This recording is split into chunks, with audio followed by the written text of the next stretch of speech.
Quase 50 anos separam o surgimento do Comando Vermelho e os dias de caos que estão marcando esta semana no Rio de Janeiro. Nos anos 70, os presos políticos passaram a dividir o mesmo espaço com criminosos comuns.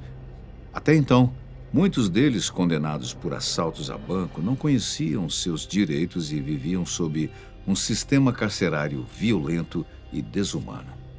A convivência com militantes de classe média organizados, politizados e preparados para resistir ao regime, transformou a lógica dentro das celas e deu início a uma aliança que mudaria para sempre o crime organizado no Brasil. Que bom estarmos juntos mais uma vez. Muito obrigado pela sua companhia especial. O Caldeirão do Inferno e a ascensão da facção. Denominado inicialmente de Falange Vermelha, o Comando Vermelho se estruturou a partir da liderança de William da Silva Lima, o professor.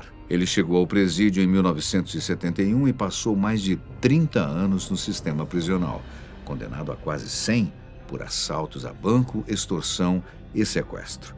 As condições desumanas no Instituto Penal Cândido Mendes, conhecido como Caldeirão do Inferno, impulsionaram a organização coletiva dos detentos para enfrentar a violência, a superlotação e o abandono do Estado. Em 1979, com a libertação dos presos políticos, os remanescentes da Falange Vermelha reformularam seus objetivos. A facção voltou-se principalmente para operações de fuga e para o tráfico de drogas, especialmente cocaína, mercado que oferecia lucro rápido e alta expansão dentro e fora do país. O impacto foi imediato. Em 1980, mais de 100 fugas foram registradas, gerando pânico no país. Na sequência, entre 1983 e 86, o Comando Vermelho ganhou as ruas e passou a dominar bocas de fumo no Rio de Janeiro. Já em 1985, detinha controle de cerca de 70% dos pontos de venda de drogas na capital fluminense, marcando o início das disputas sangrentas pelos territórios. A cisão que mudou o crime no Rio. Nos anos 1990, o Comando Vermelho já havia se consolidado como a maior facção do Rio de Janeiro, controlando territórios estratégicos e ditando regras dentro e fora das prisões. Mas 1994 seria o ano que colocaria todo esse poder à prova. No complexo do Alemão, o então líder Orlando José Rodrigues, o Orlando Jogador, acumulava influência e respeito entre os aliados. Porém, questões pessoais que envolviam relações com mulheres acenderam o estopim de uma rivalidade interna. Uma emboscada fatal foi comandada por José Carlos dos Reis, o Uê, até então um integrante de confiança do grupo. O assassinato do chefe marcou o racha histórico dentro do Comando Vermelho. A partir desse episódio, o Uê criou a facção Amigos dos Amigos, que passou a disputar áreas, soldados e o apoio com o CV. Com o tempo, outras forças se somaram à guerra. O Terceiro Comando Puro, o TCP, e as milícias que surgiram com outra proposta, mas se tornaram inimigas poderosas na luta por controle de territórios e negócios ilegais. O que era uma aliança nascida dentro de um presídio se transformou numa rede de conflitos que mudaria para sempre o cenário criminal no Rio. Expansão estratégica na Amazônia criminal. Nos últimos anos, o Comando Vermelho ampliou seu domínio para a região norte do Brasil. A mudança ganhou força após o assassinato de Jorge Rafat, em 2016, na fronteira entre Brasil e Paraguai. Com a área passando ao controle do primeiro comando da capital, PCC, o CV buscou novas rotas de tráfico, especialmente na Amazônia. Foi nesse contexto que a facção carioca estabeleceu alianças com grupos criminosos do norte, avançando sobre a chamada Rota Solimões, corredor fluvial abastecido por traficantes da Colômbia e do Peru. O rompimento da parceria com a Família do Norte em 2019, outra grande facção envolvida no tráfico nortista, intensificou as disputas territoriais na região, criminalidade organizada e infiltração institucional. Em 2022, a Polícia Federal prendeu Clemilson dos Santos Farias, o Tio Patinhas, apontado como um dos líderes do CV no Norte. Ele foi condenado a 31 anos de prisão e acusado de financiar a fuga de 35 detentos em Manaus em 2018. Sua esposa, Luciane Barbosa, foi identificada como responsável pelo braço financeiro da facção.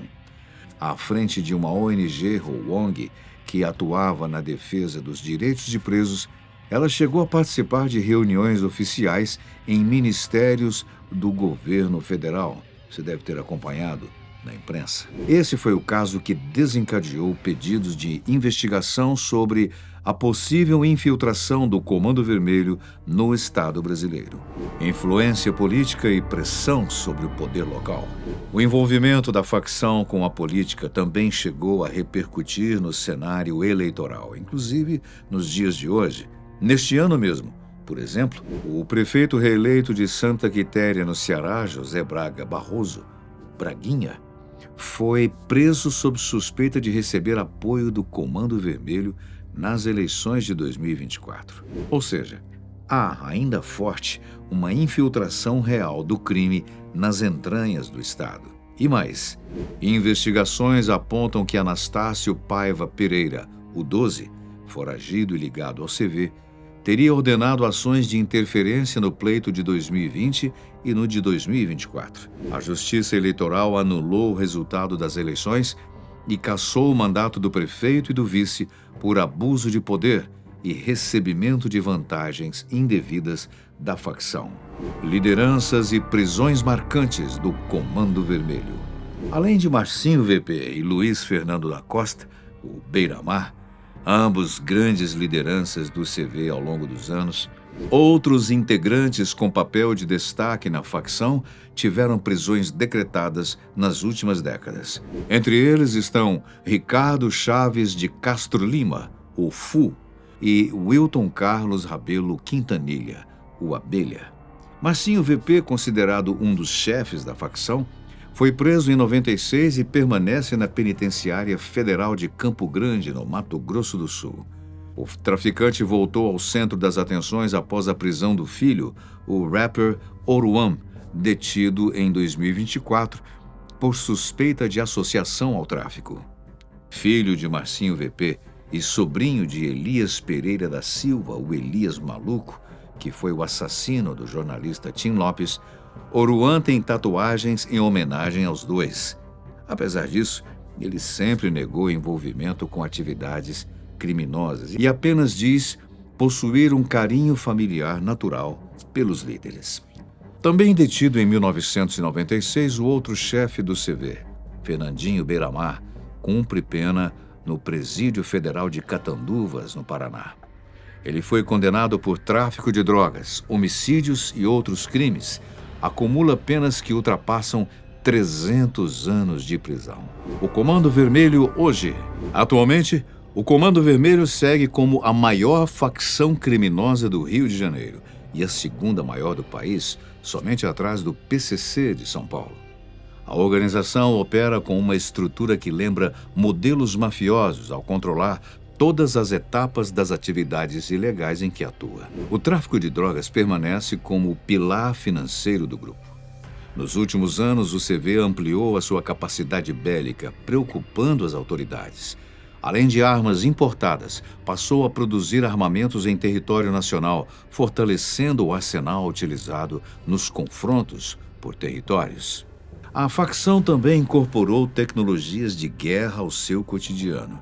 Registros recentes mostram o uso de drones para monitorar áreas rivais e apoiar ataques em comunidades, evidenciando a evolução e profissionalização das estratégias de combate. Da união forçada entre presos comuns e políticos na Ilha Grande, até as disputas armadas que moldam a criminalidade no país, o Comando Vermelho se tornou uma das organizações mais influentes e violentas do Brasil. Uma história que nasceu dentro do caldeirão do inferno e quase 5 décadas depois continua a comandar territórios, ditar regras e desafiar o Estado, dentro e fora dos presídios. O que você tem a dizer sobre isso? Deixe nos comentários. Agradecemos a sua companhia, sempre especial. A gente se vê num próximo vídeo.